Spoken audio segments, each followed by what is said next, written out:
बहुत समय पहले समुद्र के किनारे फैला था एक अद्भुत राज्य, सूर्यनगरी।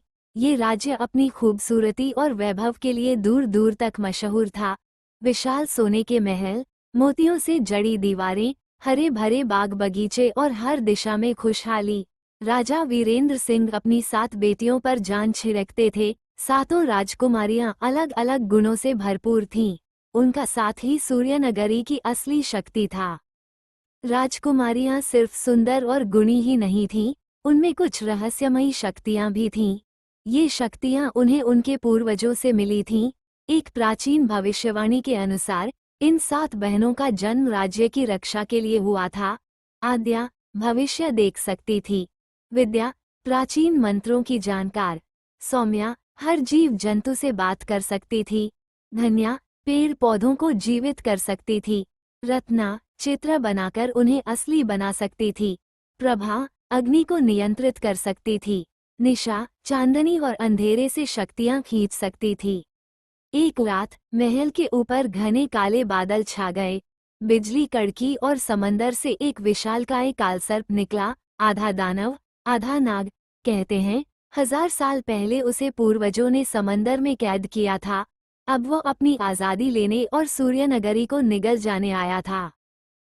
प्रभा ने सेना को तैयार किया। धन्या ने जंगलों में छुपे सैनिकों को बुलाया। निशा ने चांद की रोशनी से कालसर्प के आसपास अंधेरा छटा दिया, मगर कालसर्प हर चोट से और ताकतवर हो रहा था। आद्या ने देखा सीधा युद्ध हारने का रास्ता था।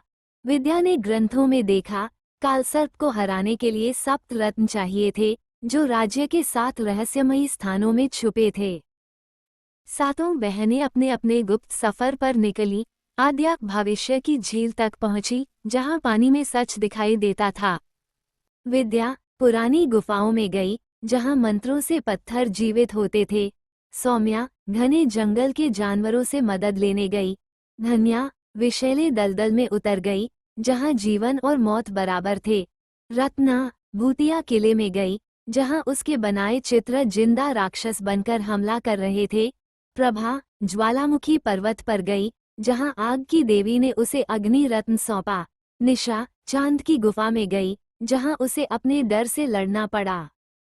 कालसर्प ने राज्य में अराजकता फैला दी थी।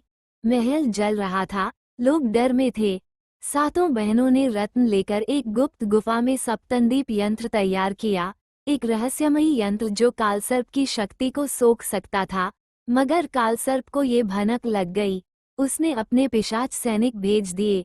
गुफा में भीषण युद्ध हुआ। प्रभा की तलवारें आग उगल रही थीं। निशा ने अंधकार का जाल बुन दिया। सौम्या ने जंगल के जानवरों को बुलाया। रत्ना ने दीवारों पर ऐसे चित्र बनाए जो असली रक्षक बनकर पिशाचों से लड़े। गुफा में सप्तनदीप यंत्र चालू हुआ, मगर उसे चालू रखने के लिए किसी एक को अपनी शक्ति त्यागनी थी। सातों बहनें एक दूसरे को रोकने लगीं। तभी आद्या ने कहा, हम सातों ही अपनी थोड़ी थोड़ी शक्ति देंगे।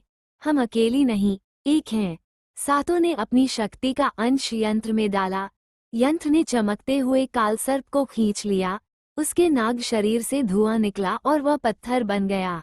उसकी आत्मा सप्तनदीप यंत्र में कैद हो गई। अगला भाग के लिए कमेंट करें।